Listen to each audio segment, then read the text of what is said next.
Olá, gente querida, povo de Deus, graça e paz. É uma alegria muito grande poder chegar até você com a infalível palavra do Evangelho da Graça de Deus. O Evangelho da Graça de Deus é a coisa mais linda que existe. E quando eu compreendo o Evangelho da Graça de Deus, eu entro num descanso. Porque o Evangelho da Graça de Deus me mostra que tudo que tinha que ser feito, não sou eu que fiz, foi Jesus Cristo que fez a meu favor, e isso através do sacrifício perfeito realizado por Ele na cruz do Calvário. O seu sacrifício, a sua morte de cruz é o centro do Evangelho. É dali que vem a graça de Deus. É dali que vem todas as bênçãos, todos os benefícios de Deus para o homem, vem através do que Cristo fez na cruz. E eu preciso crescer no conhecimento disso. Crescer no conhecimento do Evangelho da Graça de Deus. Quando Paulo fala, não me envergonho do Evangelho, porque o Evangelho é o poder de Deus para a salvação de todo aquele que crê, eu tenho que entender que o Evangelho é o poder de Deus. E como esse poder chega a mim? Esse poder chega a mim através do conhecimento. Quando esse conhecimento vem a mim, se instala na minha mente, no meu coração, aí eu vou experimentar que é o poder de Deus. Repetindo, o poder de Deus é um conhecimento que quando ele vem em mim, me é revelado, a salvação se cumpre na minha vida. Por isso que eu tenho dito sempre, esse conhecimento não é uma coisa que vem a mim em um minuto. Eu preciso trabalhar, estudar as cartas de Paulo, estudar o que é o Evangelho da Graça de Deus. E na medida que eu vou aprendendo e vou estudando, esse conhecimento vai crescendo, crescendo, crescendo, se enraizando no meu espírito, se enraizando na minha mente, vai me levando a uma profundidade em Deus. E a consequência disso é que eu alcanço a verdadeira liberdade do Evangelho da Graça de Deus. Em Gálatas capítulo de número 5, Paulo diz: para a liberdade foi que Cristo nos libertou. Liberdade do quê? Liberdade de quê?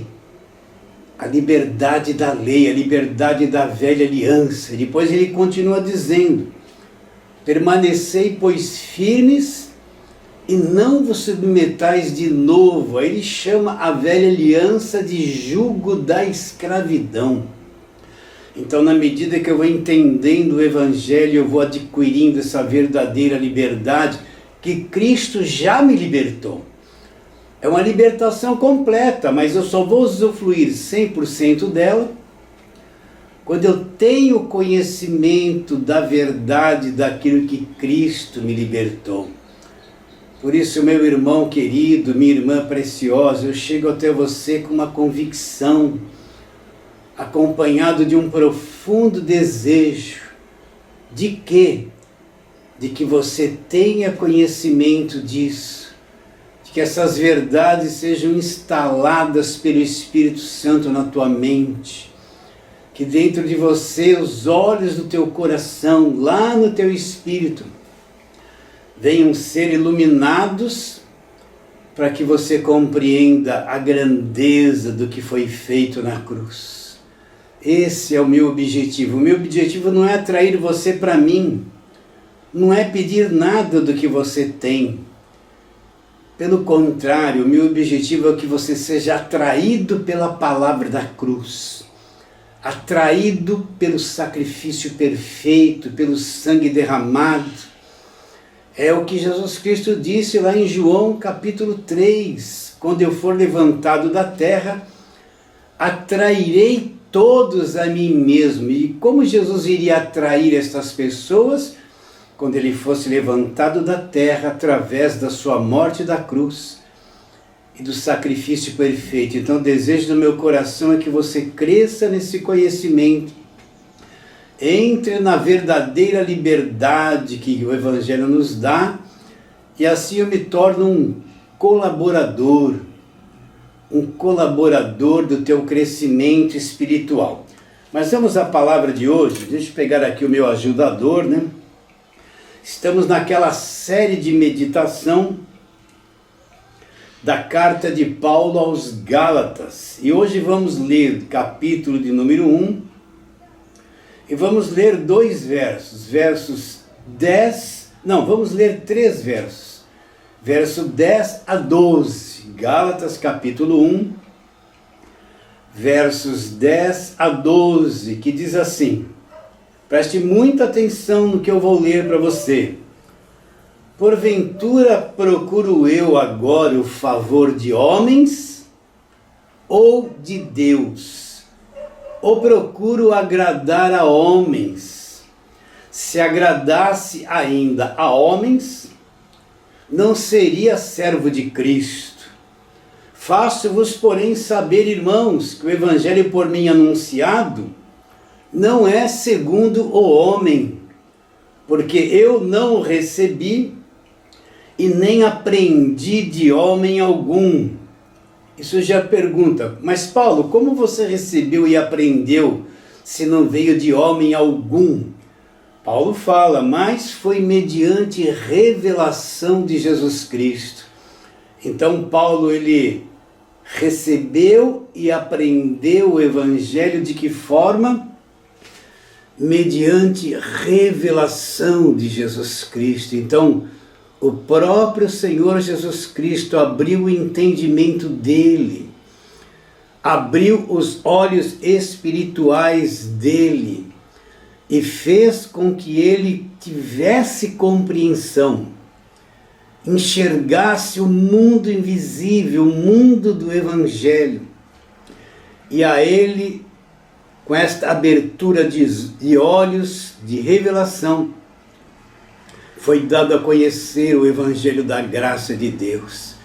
Então, a minha oração por você, sempre quando eu me lembro de vocês que estão conectados a nós, que assistem os nossos vídeos, que são seguidores, que nos acompanham, a oração que eu faço por vocês é justamente esta: que Deus ilumine os olhos do coração de todos vocês, que vocês venham entender, que vocês venham compreender, ter os olhos do coração iluminados para o Evangelho da graça de Deus.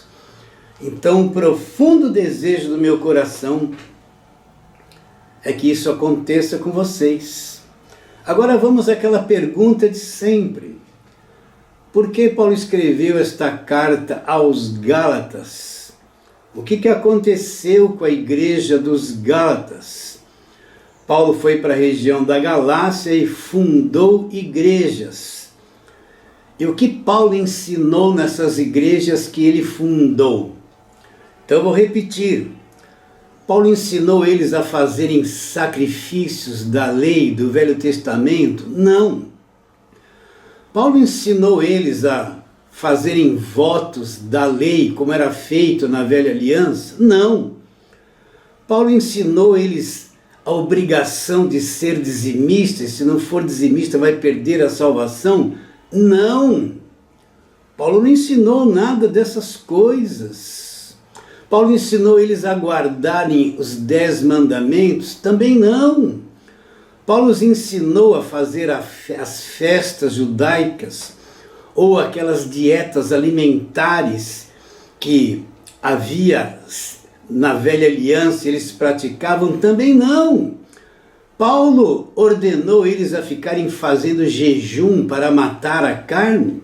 Se você for procurar na Bíblia, principalmente na Nova Aliança, não existe um versículo que fala assim, você tem que fazer jejum para matar a carne. Isso se fala no meio evangélico, mas não tem um versículo que tenha apoio para fazer esta prática. Paulo ensinou isso para eles? Não. O que Paulo ensinou a eles, a mesma coisa que eu vou repetir: pela graça sois salvos, mediante a fé. Isto não vem de vós, preste atenção. Não somos nós que produzimos a fé para sermos salvos. Isso não vem de vocês. Não é uma coisa que vem de vocês. Isso não vem de vós. É um dom de Deus, é uma dádiva, é um presente. É uma ação de Deus na nossa vida que nos dá condição de salvação. Porque pela graça sois salvos mediante a fé. Isto não vem de vós, é um dom de Deus. Depois Paulo liquida com a parte humana, não por obras para que ninguém se glorie. Então existe uma falsa frase, uma frase mentirosa que é dita no meio evangélico. E você poderia perguntar: qual é, pastor? É esta: Deus fez a parte dele e você tem que fazer a tua parte. Deus fez 50% e os outros 50% é você que tem que fazer. E isso se fala muito e criou-se na mentalidade dos crentes esta frase. Porém, se você procurar na Nova Aliança, não existe nenhuma escritura que diz isso. Não existe um versículo que fala isso. E por que se fala tanto isso? Porque criou-se uma mentalidade que Deus só fez metade da obra. E você que tem que fazer a outra metade. Daí que vem as campanhas, votos, sacrifícios, jejuns, sobe monte, desce do monte, corrente daquilo, esforço para isso, o pagar preço, eu tenho que pagar o preço, eu tenho que pagar o preço. E isso aí se fundiu na mentalidade evangélica, como se o homem fosse capaz de fazer alguma coisa para ajudar a Deus a salvá-lo. Como se o homem tivesse algum poder de praticar alguma obra e Deus olhasse e falasse assim: olha, este aí fez isso, vamos salvá-lo porque ele praticou a boa obra, então vem ser salvo pelo teu esforço. Não existe isso. Deus fez uma obra completa, 100% feita por Ele. E aonde é que foi feito isso? Foi feito na cruz do Calvário. Foi feito na cruz do Calvário. Então, para o homem, vou repetir, é impossível salvar-se a si mesmo. Um outro conceito muito errado que está no meio evangélico é este: olha, Deus me salvou. E agora, o que eu tenho que fazer? Então na mente deles é isso: olha, você tem que tomar muito cuidado, você tem que vigiar muito, você tem que frequentar todos os cultos da igreja, você tem que ser dizimista obrigatoriamente, porque se você for dizimista vai perder a salvação. Olha, você tem que participar de tudo que a igreja faz, das festas, dos cultos, dar as ofertas, você tem que se matar de fazer coisas, porque se você não as fizer, você vai perder a salvação. Então você vê as pessoas se esforçando com uma consciência acusada. Se um dia ela não teve condições de dar o dízimo, ela vai ter um sentimento ruim, perdeu a salvação. Se um dia ela faltou num culto principal da igreja, já vem um sentimento ruim. Olha, você perdeu a salvação, você falhou com a igreja. E vem esse conceito que você que mantém a sua salvação pelo seu esforço, pelas obras que vocês fazem. E aí que está o grande engano. Você já descobriu que é impossível para você manter a salvação, que você falha todos os dias? Vou repetir isso muito tempo ainda. Você já descobriu que o teu melhor, quando ele chega diante de Deus, ele é manchado pela carne? Ele é produzido por um ser defeituoso, caído, cheio de mancha, e o teu melhor, quando chega diante de Deus, Deus não pode aceitar, porque ele é manchado por um ser caído. E como Deus pediria, olha, eu te salvei, agora você se vira e se esforça muito, porque se você não fizer tudo certinho, você vai perder a salvação. Nós vemos esse conceito na mente daqueles que se dizem evangélicos. Agora, Deus sabe que é impossível para você manter a salvação. Deus sabe que você falha todos os dias, que você tem pensamentos errados todos os dias, que você tem desejos errados todos os dias, que você fala coisas erradas todos os dias, que você cobiça, que você é mentiroso, que você erra. Você já percebeu que para você é impossível ser um cristão perfeito de acordo com o Evangelho? Deus sabe de tudo isso. Só você que não sabe. Você já descobriu que você não consegue manter a salvação? Que você é defeituoso ao extremo? Deus queira que os teus olhos sejam abertos agora para entender isso. Deus sabe que é impossível. Então Deus não pede para você, olha, vigia, né? Não faça isso, não faça aquilo, cuidado, vigia, cumpra tudo esse monte de ritual evangélico. Porque se você falhar em um, vai perder a salvação. Deus não pede isso para você, Ele sabe que você falha todos os dias. E que se depender de você, você perde a salvação a cada segundo. Então o que Deus faz? Deus te salva e por Ele te conhecer, saber que você é incapaz de manter a salvação. Então Ele sustenta a salvação, Ele te salva e te mantém salvo para sempre. Por isso que Romanos 8:1 diz agora, é agora. Agora, pois, nenhuma condenação existe, só para uma classe de pessoas. Para quem? Para aqueles que foram salvos, para aqueles que estão em Cristo Jesus. Então, se eu criei em Cristo de todo o coração, salvo pela graça, eu fui salvo por Deus. E Deus me salvou independente de obras. Ele vai manter a minha salvação. Toda a condenação que havia sobre mim caiu na cruz e Jesus Cristo eliminou todas elas por toda a minha existência. Então em Romanos 8:1, agora pois nenhuma condenação existe. Para quem? Para aqueles que estão em Cristo Jesus. E nós agora estamos em Cristo, fomos salvos pela graça. Aí ele mostra no versículo 2 uma coisa maravilhosa. Porque a lei do Espírito da vida em Cristo Jesus, que é a lei do Espírito Santo, aquilo que Ele implantou em nós, me livrou de outra lei. De qual lei? A lei de Moisés. A lei do pecado e da morte. A lei do Velho Testamento era a lei do pecado e da morte. Mostrava o pecado e condenava. Então uma nova lei entrou em nós, a lei da vida, a lei do Evangelho da graça de Deus, a lei do Espírito da vida, e me libertou da velha aliança, da lei do pecado e da morte. Por isso que nós temos afirmado aqui que a velha aliança acabou na cruz.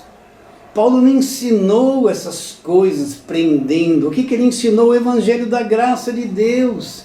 Eu tenho que entender no Evangelho da graça de Deus, eu fui liberto da lei do pecado e da morte. A velha aliança acabou na cruz. A lei do pecado e da morte eram os mandamentos de Moisés. E eles tiveram a validade até a cruz. Até a cruz, todo o Velho Testamento, aquele povo viveu debaixo da lei, das festas judaicas, dos rituais religiosos, viveu debaixo daquilo, mas quando Cristo vem, o fim da lei, a lei do pecado e da morte, da condenação, acabou na cruz. Cristo cumpriu a velha aliança e pôs um fim na velha aliança. E estabeleceu no seu sangue um novo testamento, que começa da cruz para frente. E como é que eu vou entender essa nova aliança? Quando eu tiver clareza sobre as cartas de Paulo. Por isso que aqui nós trabalhamos em cada carta de Paulo, parte por parte, versículo por versículo. É um trabalho de anos de fazer isso. De anos. Não é um dia, não é uma pregação isolada. Fazem anos que eu estou em cima dessas cartas, me esforçando e trabalhando parte por parte, para que elas cheguem até você. E os olhos do coração, o véu do seu coração seja removido. Quero ler aqui só para terminarmos esta abertura aqui, né? Segunda carta de Paulo aos Coríntios fala assim: mas os sentidos, no capítulo 3, verso 14, mas os sentidos deles se embotaram, pois até hoje, quando é lido a Moisés, fazem a leitura da velha aliança, o mesmo véu lhe permanece no coração, não lhe sendo revelado que em Cristo é removido.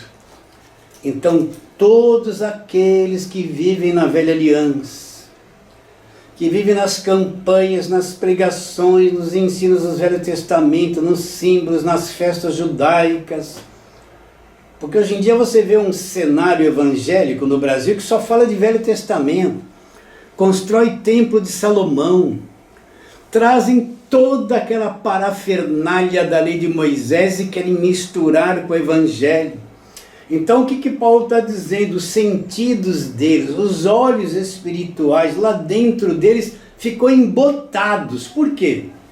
Porque até hoje, quando eles fazem a leitura da velha aliança, o mesmo véu permanece aonde? Na mente deles.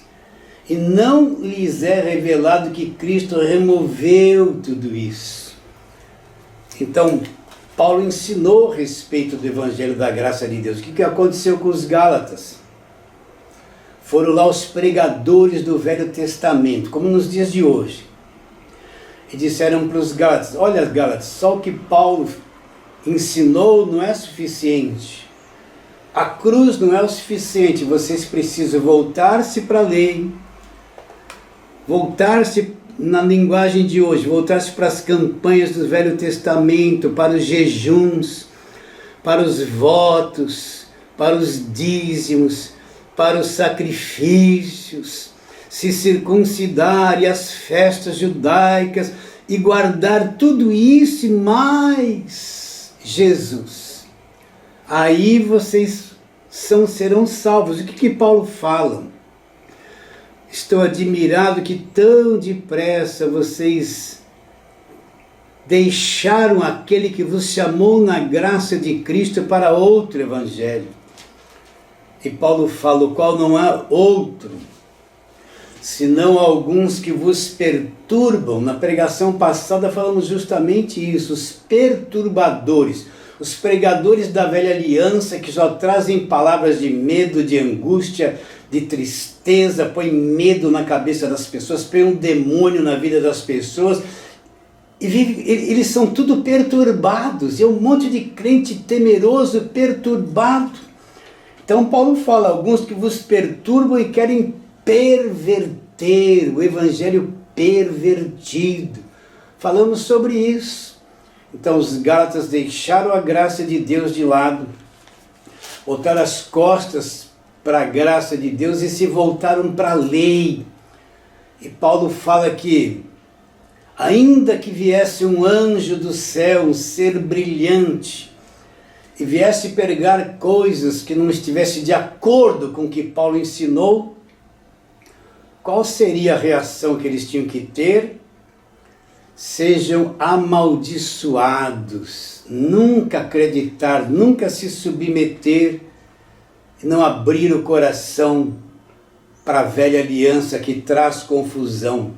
Então esse véu foi removido por Cristo na cruz, e só aqueles que estão sendo chamados é que vão ter o entendimento aberto para compreender essa linguagem simples do Evangelho da Graça de Deus. E nós lemos, vou ler de novo o verso 10 e 11, do capítulo 1 de Gálatas. Porventura procuro eu agora o favor dos homens ou de Deus? Ou procuro agradar a homens? Aí Paulo fala, se ainda agradasse a homens, não poderia ser servo de Cristo. Então, o Evangelho de Cristo não agrada essa igreja política, não agrada essa igreja evangélica que explora as pessoas. O Evangelho da graça de Deus não agrada esses apóstolos e missionários da televisão. O Evangelho da graça de Deus não agrada esses reveladores e profetas da mentira. Por quê? Porque o Evangelho da graça de Deus é contrário a tudo aquilo que eles pregam. No Evangelho da graça de Deus não tem exploração financeira, não tem obrigatoriedade de ser dizimista. Então Paulo fala, se eu agradasse a homens, não seria servo de Cristo. Então, se quer agradar os homens, fale a mesma coisa, faça a mesma coisa. Quer desagradar os homens religiosos do Evangelho? Prega o Evangelho da graça de Deus, porque o Evangelho da graça de Deus traz todas as sujeiras do falso Evangelho e mantém todos eles expostos pelas mentiras que eles pregam.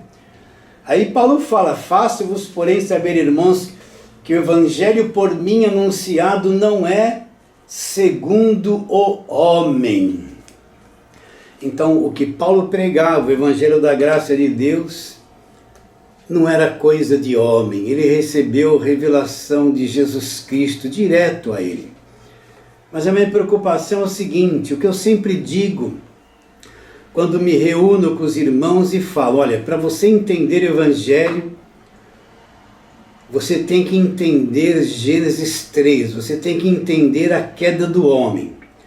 Para você entender porque Cristo veio ao mundo e o que é Evangelho, você tem que entender onde tudo começou. Gênesis capítulo 3, a queda do homem, onde o estrago começou, onde a destruição entrou, onde a corrupção entrou. Então vamos lá para Gênesis 3.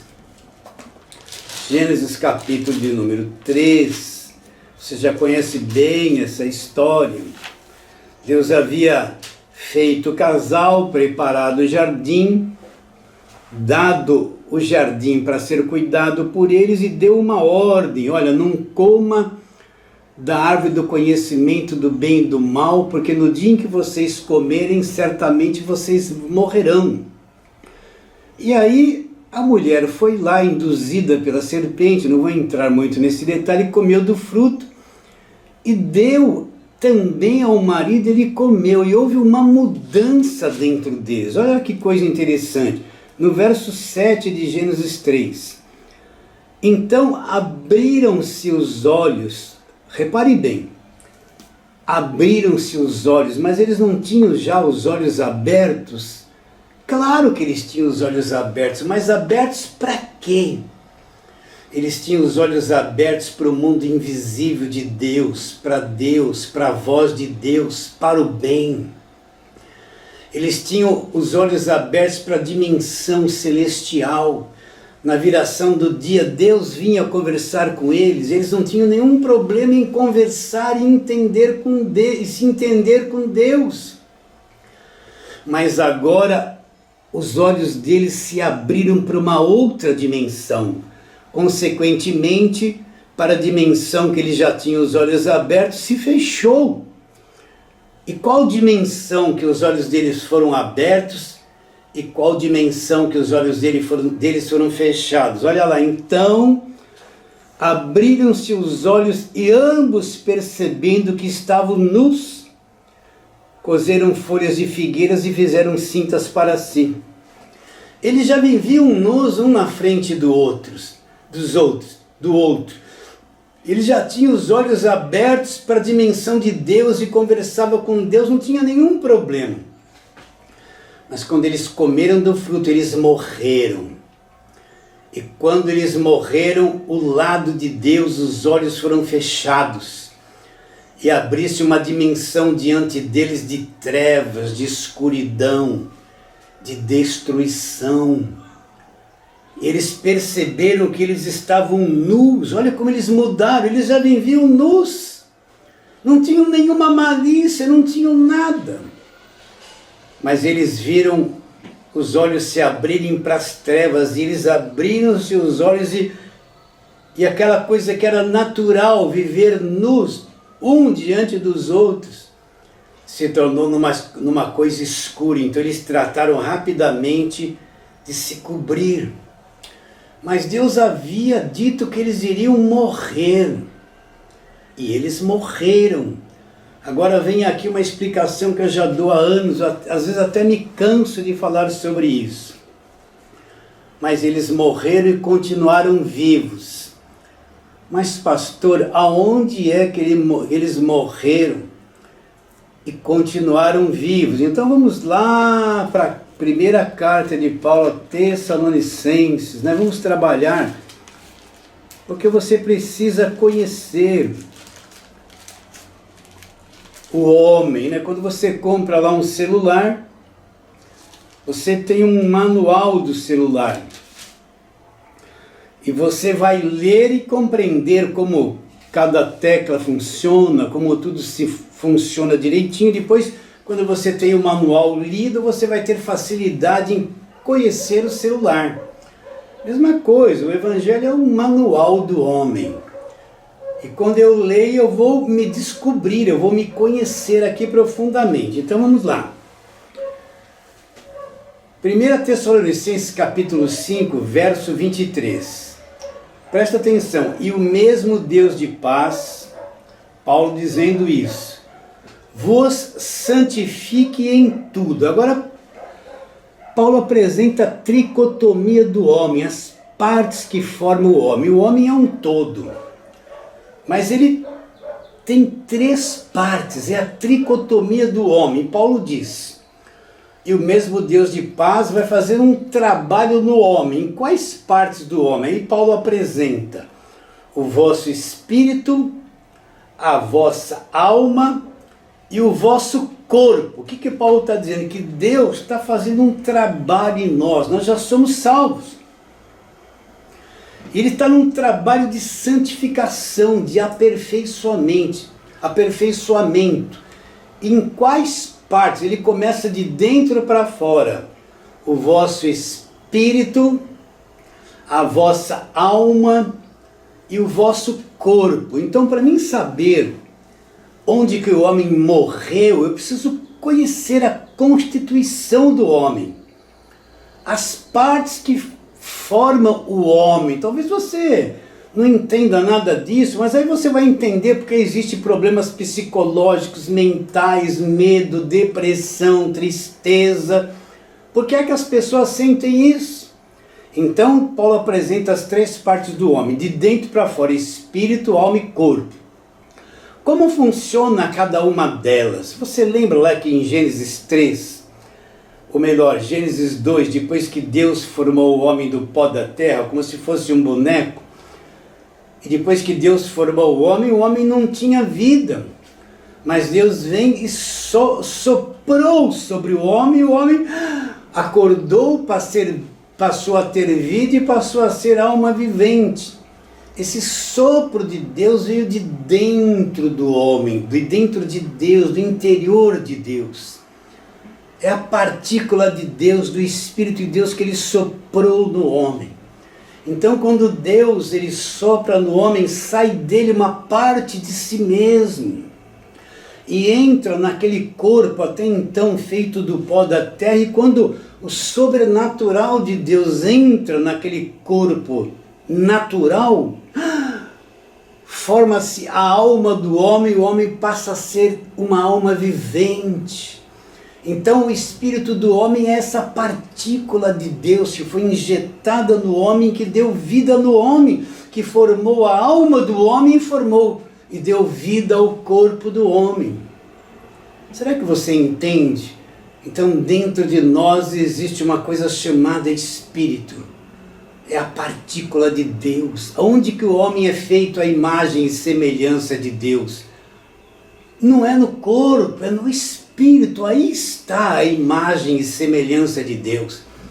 É uma parte do próprio Deus que foi injetada no homem, feito do homem uma imagem e semelhança de Deus. Então, como é que esse espírito funciona, esta parte profunda funciona? O espírito é a parte do homem que dá conexão com o mundo invisível. É onde o homem adora Deus, tem conexão com Deus, entende a palavra de Deus. Quando Paulo fala iluminar os olhos do coração, a que Paulo se refere? É quando lá no espírito os olhos são abertos e eu passo a compreender a palavra de Deus. Eu sou iluminado, eu só posso conhecer o mundo invisível com a parte invisível que habita em mim, que é o meu espírito. Por que Jesus Cristo, ao falar com a mulher samaritana, ele disse para a mulher, mulher, os verdadeiros adoradores, e o Pai está procurando. Então, o que dizer daquela adoração toda do Velho Testamento? Ali todos eram mortos espiritualmente, ninguém era nascido de novo, a adoração era uma coisa física. Por isso que o Pai estava procurando. Por que Deus procuraria adoradores se o templo estava em pé e os cantores e levitas estavam lá fazendo aquele ritual religioso todo? O Pai não acharia os verdadeiros adoradores lá? Não! Porque eles não eram nascidos de novo. O Pai procurava os verdadeiros adoradores que fossem adorar a Deus como? Cantando? Não, cantar não é adorar. Gesticulando o corpo? Não. Que o adorassem lá por dentro, na parte semelhante a Deus, em espírito e em verdade, porque estes são que o Pai procura. Deus é espírito e procura os verdadeiros adoradores que o adorem em espírito e em verdade. Então o espírito do homem é a parte profunda, semelhante a Deus, é ali que eu conheço a Deus. É ali que eu adoro a Deus, a palavra é espírito e vida, é ali que eu entendo o evangelho da graça de Deus, é ali que a palavra se torna viva, é ali no meu espírito que os olhos espirituais são abertos. Eu passo a enxergar a nova aliança, eu passo a ter comunhão com o mundo invisível se torna real para mim. Eu passo a adorar a Deus em espírito, eu não preciso cantar, está dentro do lugar que diz que é igreja, eu não preciso de música, não preciso de nada disso para adorar a Deus, eu adoro a Deus em espírito e em verdade em qualquer lugar que eu estiver. Não existe mais lugar santo para adorar a Deus, agora mesmo você me olhando, eu posso adorá-lo em espírito e em verdade, você é aí mesmo, adorando em espírito e em verdade, você já entendeu isso? Então o espírito do homem é uma das partes mais importantes, é onde Deus habita, é onde eu me comunico com Deus. E a alma? A alma é a mente, a vontade e o mundo emocional. É a alma que eu tenho um HD, que eu memorizo as coisas, que eu sinto as coisas, que eu tenho emoções. Então quando eu estou pensando, a minha alma está se emocionando, a minha alma está emocionada, a minha alma está em movimento, eu estou pensando, sentindo, me emocionando. É mente, vontade e emoções. E meu corpo eu tenho 5 sentidos: visão, audição, olfato, paladar e tato. O meu corpo é a minha parte material preparada por Deus para mim conhecer o mundo visível, conhecer as cores, ver as coisas, sentir os sabores, sentir os aromas, ouvir, tocar. São os meus sentidos através do corpo que traz informações do mundo material, traz para minha alma e eu vejo com os olhos, eu cheiro, eu toco, eu ouço, meu HD vai memorizando, e eu vou criando e acumulando informações. E os três em ações, espírito, a minha alma e meu corpo, se torna, ou melhor, ele constitui o homem. Então o homem sem pecado era um ser maravilhoso, tinha condições de se comunicar com Deus sem impedimento, tinha um mundo mental e emocional equilibrado, maravilhoso. O corpo ainda não era estragado, não era o corpo do pecado, então com o corpo ele conhecia o mundo visível, trazia informações, uma coisa maravilhosa. Adão, antes do pecado, viveu dias maravilhosos com Deus, sentindo os sabores das frutas, vendo as cores, sentindo o mundo, coisa maravilhosa. Mas, pastor, o senhor falou, eles morreram, e morreram aonde? Aqui eu quero que você preste bastante atenção. Onde foi que eles morreram? Mas eles continuaram vivos. E onde eles morreram? Eles morreram no Espírito. Quando Deus disse, quando você comer o fruto, você vai morrer. E quando eles comeram do fruto, aquela parte, Espírito, aquela partícula de Deus que entrou dentro do homem, quando eles comeram do fruto, eles morreram por dentro, o Espírito deles morreu. Os olhos espirituais que eram abertos ali para o mundo invisível, para o bem, morreu. E na sua carne abriu-se os olhos para o mal. Eles começaram a ser conhecedores do mal. Eles só conheciam o bem, mas quando eles comeram do fruto, a partícula de Deus, a imagem e semelhança de Deus morreu dentro deles. E eles... foi aberto as trevas diante deles, o mal se abriu diante deles, e já viram que estavam nus. E o mundo emocional? Qual foi o efeito dessa morte interior no mundo emocional? A mente do homem foi destruída. O mundo emocional do homem foi destruído, escravizado. O primeiro sentimento que o homem teve quando Deus veio conversar com ele depois do pecado, tiveram medo de Deus, olha as trevas, e se esconderam. A mente do homem passou a ser, o homem passou a ser possuidor de um estado mental destruído, reprovável. A mente do homem foi sabotada, destruída, se tornou numa coisa contrária. O mundo emocional do homem, a sua vontade e emoções foram levadas ao cativeiro, foram destruídas. O homem passou a ser e sentir o mundo emocionado destruído, perverso, escravizado nas trevas. É por isso que nós vemos todos com o mundo emocional cheio de medo, de angústia, de tristeza, de dores, de depressões, de trevas, sentimentos angustiantes. O mundo emocional, a alma do homem foi destruída quando o espírito morreu, a morte interior aconteceu. A alma do homem foi destruída e o grande problema está nessa alma. A mente dele começou a produzir um monte de pensamentos de medo, de pensamentos contrários, uma mente negativa, uma mente entenebrecida, uma mente nas trevas para produzir trevas. A alma foi destruída.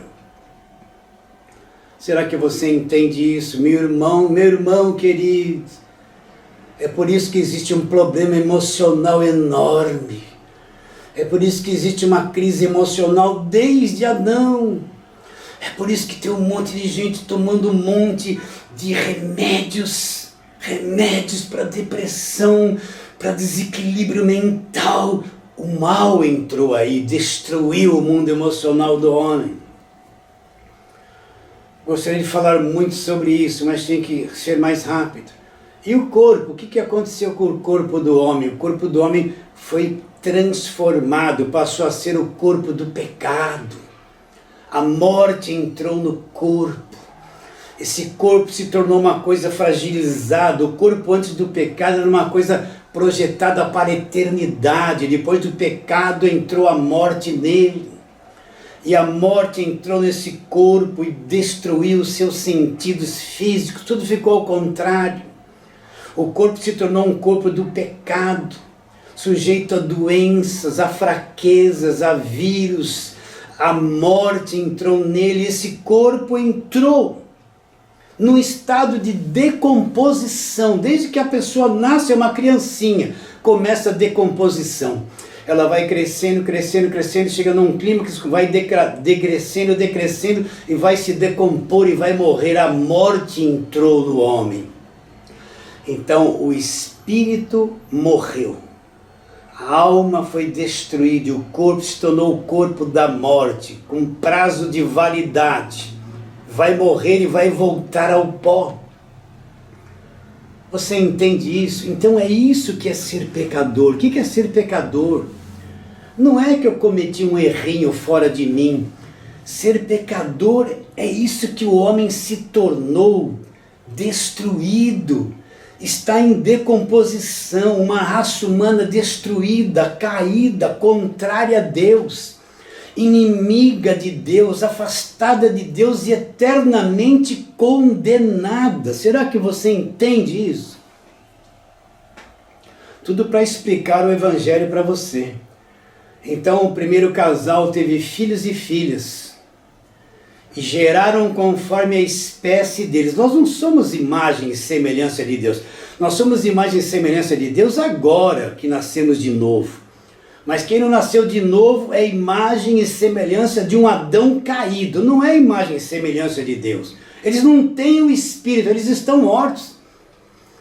Então o primeiro casal gerou filhos e filhas. E como esses filhos e filhas nasceram? Todos estragados, todos pervertidos, todo pecado, essa coisa que entrou no homem e o matou, e o contaminou, e contaminou todo o planeta. Todo o planeta. Então ser pecador não é porque eu cometi um errinho, não, eu sou errado. Eu sou produtor de mal, eu sou produtor de perversidade. A minha carne é produtora de coisa ruim, de pensamento ruim. Eu sou um produtor de desavença, de falatório, de confusão. Se eu não entender isso, eu não entendo o que é o Evangelho. Eu não entendo o que é o Evangelho. Vamos lá para Gênesis 3 de novo. Vamos lá, Gênesis 3. Vamos ver a mudança que aconteceu lá.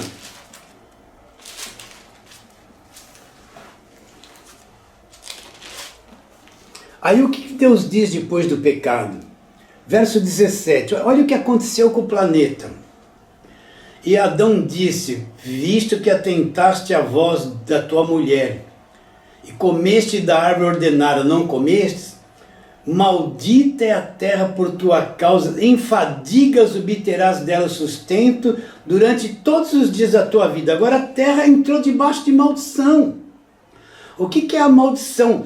Um sistema contrário entrou na terra e perverteu tudo aquilo.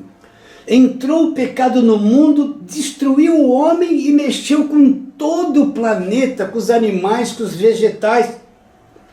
A terra entrou debaixo de maldição.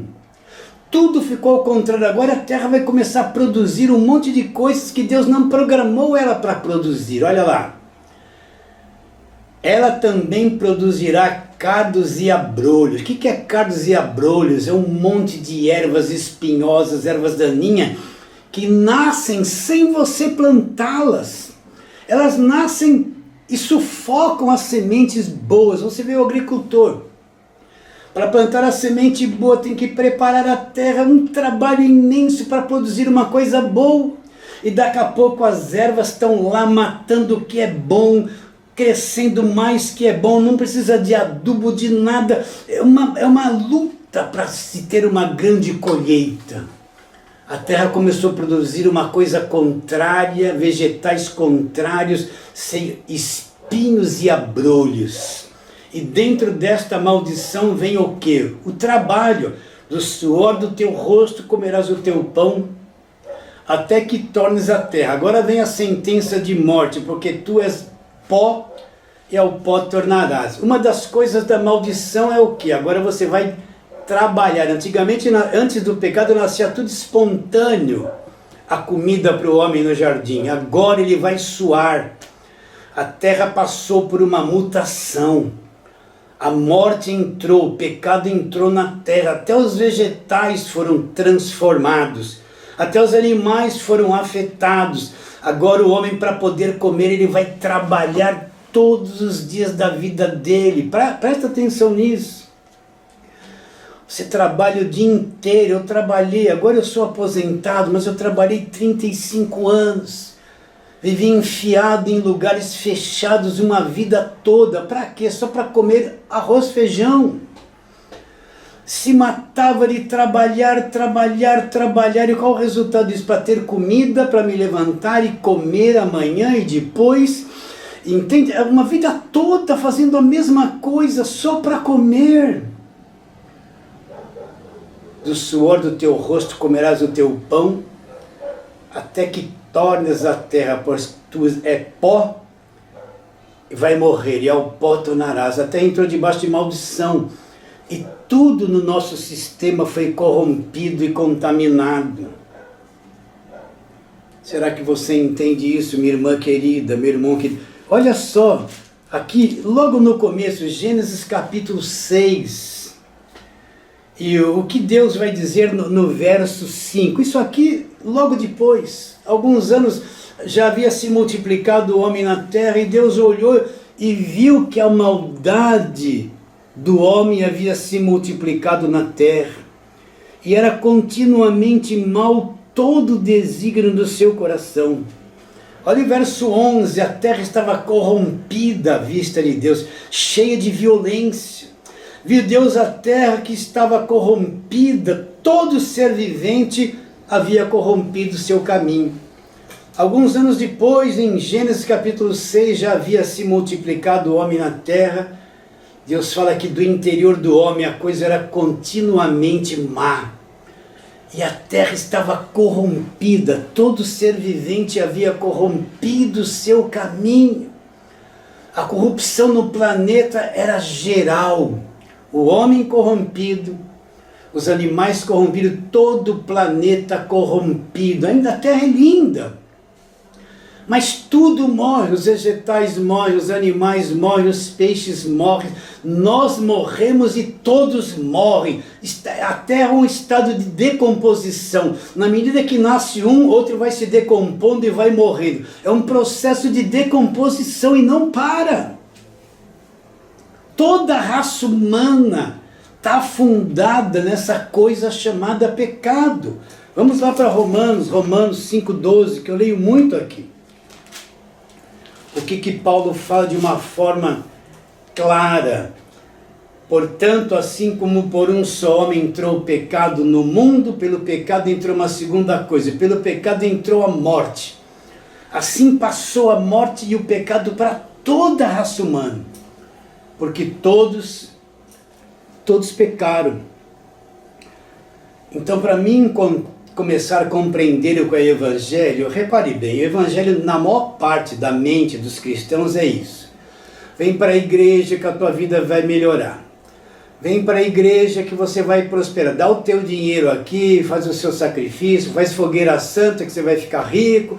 Pega esses 300 envelopes, tua vida vai melhorar. Ah, você está com um problema na família, vem aqui na campanha da família. Olha, uma grande unção, eu trouxe um óleo de Israel, vou passar esse óleo na tua testa, tudo vai abrir caminhos. Ah, você perdeu alguma coisa, vem no culto da restituição. Restitui, eu quero de volta o que é meu. Vai cantar essa música. Vem para o culto da restituição, que Deus vai restituir tudo na tua casa. Você é empresário, está falido, vem aqui na reunião dos empresários. Primeiro eles vão tomar o resto do que os empresários têm, que Deus vai restituir tudo na tua empresa. Aí você vê uma gama de gente atraída pela mentira que vem desses pregadores da televisão e dos rádios. Eles vão atrás disso, eles pensam que o evangelho é isso, Deus vai resolver o meu problema. Deus vai sarar a minha terra. Deus vai me dar de volta. Tudo vai melhorar. E é um engano, porque isso não é o Evangelho.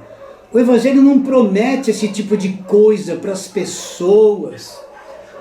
É o falso Evangelho que usa dessa técnica psicológica para atrair multidões para suas igrejas, para eles tomarem e explorarem o máximo que essas pessoas têm. Elas chegam lá todas ingênuas. Elas vão fazer as campanhas e tal, e vão dar tudo que tem, vão ser exploradas. Quando elas acordarem, o tempo já passou. Isso não é o Evangelho. O que é o Evangelho? O planeta foi destruído, a raça humana está toda estragada e pervertida, está toda condenada, e Deus ele vai agir. Deus ele vai ter uma ação. Deus tem um povo aqui na terra que quer tirá-lo dessa escravidão, que quer salvá-lo, que quer libertar de todo esse cativeiro. E só tem um meio de Deus poder fazer isso. Então vamos à palavra. Vamos à maior declaração do amor, de amor do Evangelho, né? João 3,16. Antes de ler, deixa eu falar isso de novo para você. O planeta está perdido, destruído, estragado. A raça humana é uma raça em decomposição, morrendo, doente, se decompondo o tempo todo. Será que você entende isso? Porque Deus mandaria Jesus ao mundo para fazer o quê? Para dar casa, dinheiro, prosperar, resolver problema? Não, Jesus não veio para isso. Ele pode ajudar alguém, mas é claro.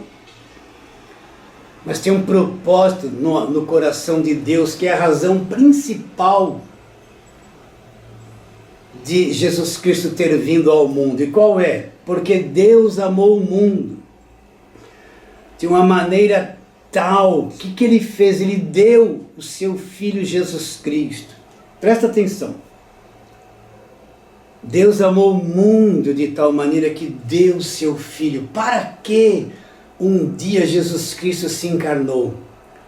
Para que um dia Jesus Cristo veio morrer na cruz, pôr um fim na velha aliança, estabelecer uma nova aliança? Para alguém trocar de carro? Para alguém arrumar um casamento? Só para resolver um problema de um filho? Para um empresário que não pagou o que devia para os funcionários, foi à falência porque enganou? E ele vai ter que restituir de volta, sem restituir o que ele roubou? Para que Jesus Cristo veio ao mundo? Para mim ter um salário melhor, para mim trocar de casa, para mim prosperar? Se na mente da pessoa é só isso, ela está morta, ela não entende nada, ela está perdida ainda.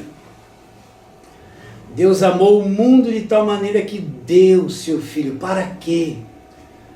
Para aquele que acreditar. E acreditar em Jesus não é falar eu creio em Jesus, é acreditar como diz o Evangelho, como mostra, como Cristo é revelado no Evangelho. Para que todo aquele que acreditar, que crer nele, não pereça. Sabe o que quer perecer? Se decompor, se perder, se destruir. Deus amou o mundo de tal maneira. Esse é o coração de Deus. Para que todo aquele que acreditar em Jesus não se perca, não pereça, mas tenha a vida eterna. Jesus veio aqui a esse mundo para que aquele que acreditar tenha a vida eterna. Esse é o saia da corrupção, saia da condenação, tenha a vida eterna, tenha a vida eterna. Esse é o foco do coração de Deus, salvar. Quem nele crê não será condenado. O que não crê já está condenado, porque não crê no Filho de Deus. E a condenação é essa, que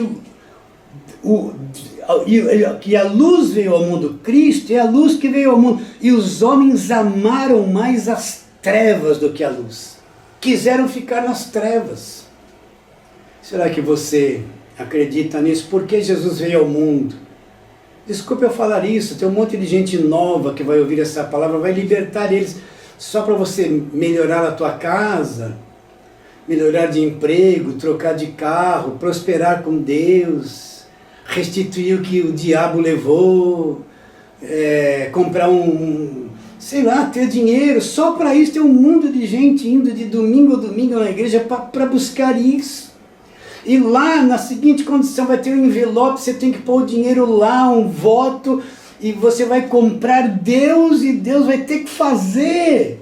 Não tem os pregadores dessa igreja, televisão, o líder principal dizendo, você tem que pôr Deus na parede, ou o senhor não é, um mentiroso, enganador, falso profeta. Quem que vai pôr Deus na parede? Você vai pôr Deus na parede com dinheiro? Então Jesus Cristo veio ao mundo para que todo aquele que crê não vai se perder, se decompor, apodrecer, vai ter a vida eterna, vai ter a vida eterna. Foi para isso, para mim entender o Evangelho da Graça de Deus. Se eu não entender esse estado caído da humanidade, eu fico nesse evangelho mentiroso, vou ter isso, vou ter aquilo, o evangelho vai mudar minha vida para melhor. Restitui o que é meu, Senhor, receba, receba. Será que você está entendendo o que eu estou dizendo? Isso desagrada esses pregadores da televisão. Isso desagrada esses missionários que só falam toma posse da bênção. Só fala, vou conquistar isso, conquistar, eu determino, eu exijo, eu declaro, eu profetizo. Desagrada porque é um evangelho que não agrada a homens. É um evangelho que não agrada a homens, não agrada a carne. A carne quer resolver problema.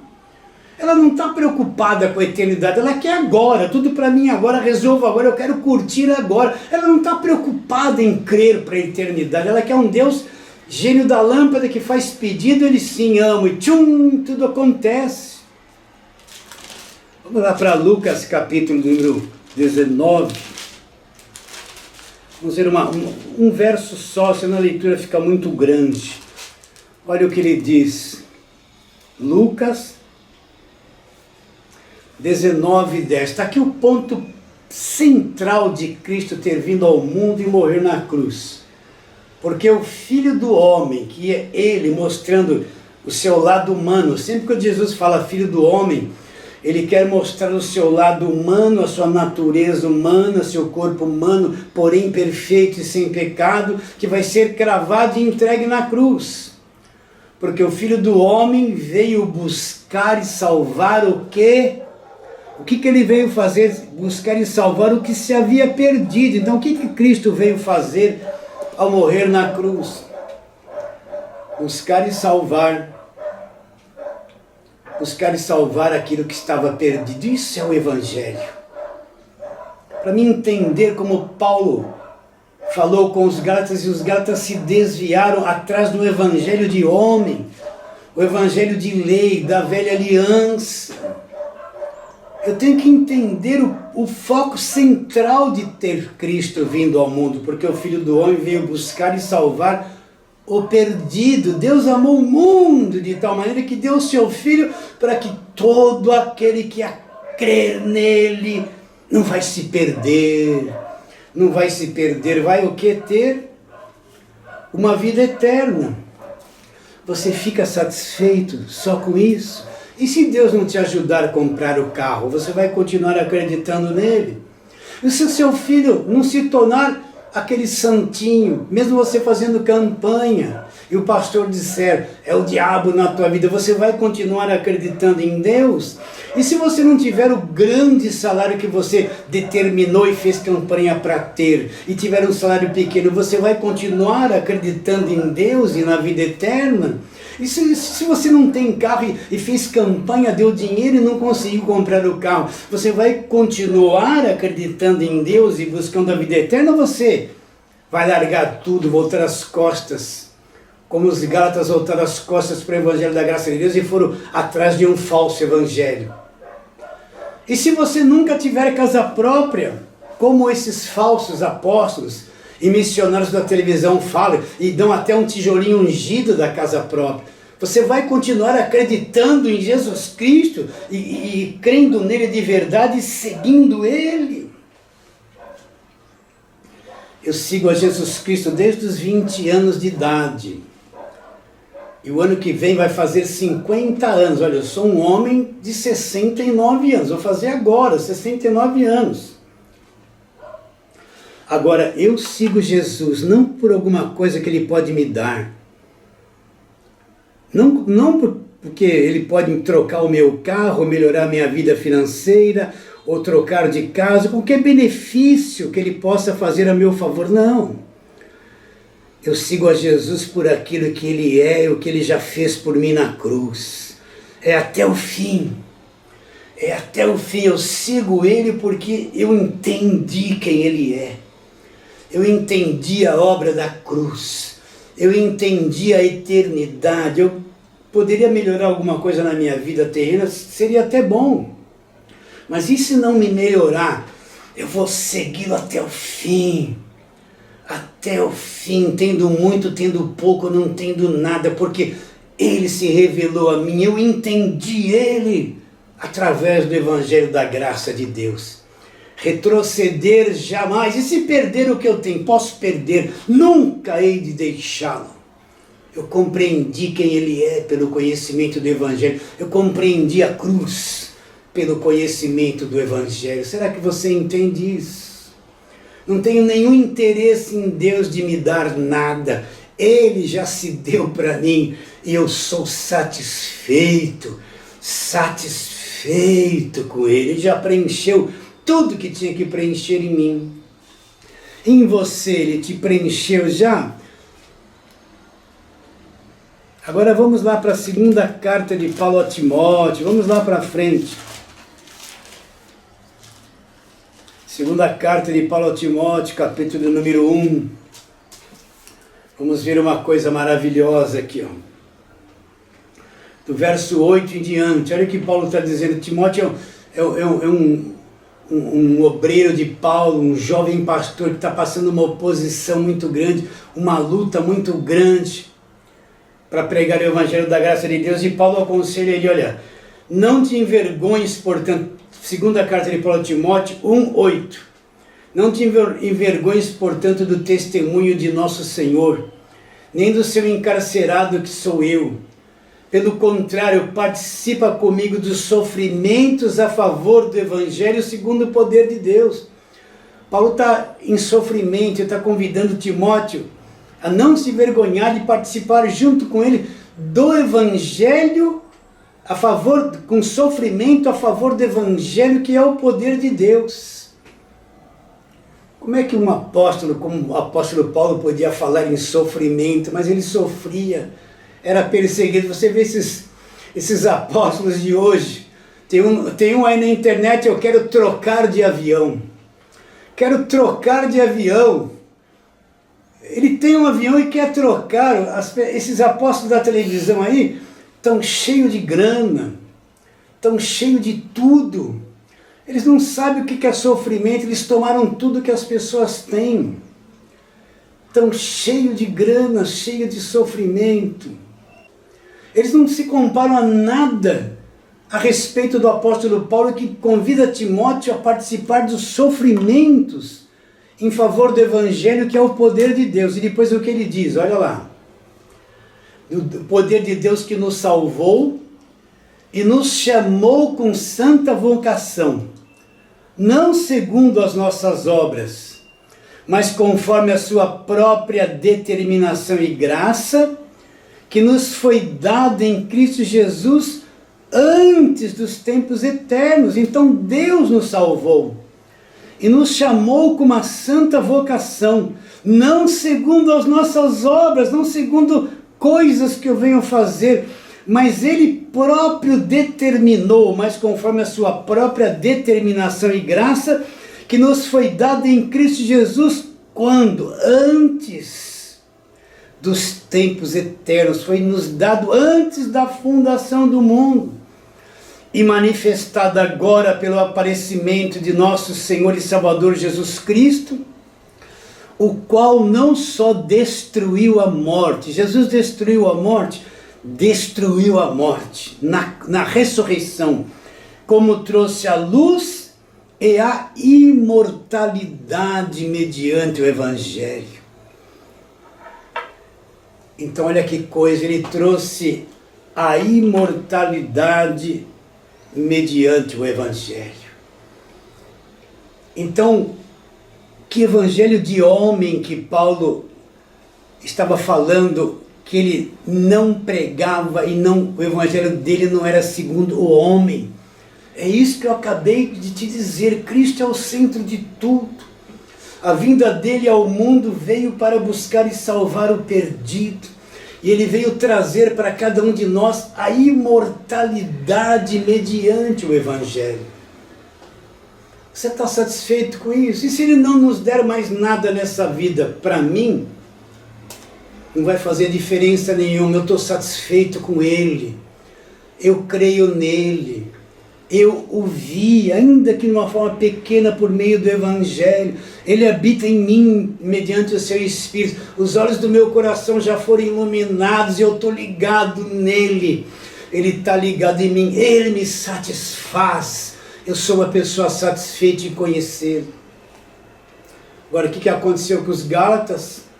Eles voltaram as costas para o Evangelho da graça de Deus. E se voltaram para a lei, tentando receber de Deus, mediante a lei, o esforço e as obras, aquilo que foi dado gratuitamente, através do que Cristo fez na cruz por cada um de nós. Então, meu conselho, finalizando esta pregação, foge do falso evangelho. Foge desses pastores mentirosos que prometem coisas. Foge desses apóstolos que estão aí no sistema, podres de ricos, que estão atrás mais do dinheiro das pessoas do que qualquer coisa. Foge desses missionários que falam que seguem a Jesus Cristo, mas construíram um império, pegando o dinheiro das pessoas e só promete que a tua vida vai mudar, tudo vai melhorar, e põe na televisão aqueles testemunhos todos forjados, trabalhados, para induzir as pessoas a irem atrás dele. Foge das igrejas que não pregam o evangelho da graça de Deus e só vivem presas na velha aliança, escravizando as pessoas numa aliança que está falida, acabou na cruz. É tempo de acordar, é tempo de despertar, é tempo de se abraçar com Cristo, abraçar o evangelho da graça de Deus e retornar jamais. Você recebe essa palavra de hoje? Foi uma alegria estar com você, muito grande. Espero com toda sinceridade do meu coração que esse arroz com feijão que eu preguei tenha efeito na tua mente, na tua vida, no teu coração. Vou ficando por aqui, me despeço de todos vocês, declarando isso. É você mesmo, a tua vida vale mais que o mundo inteiro.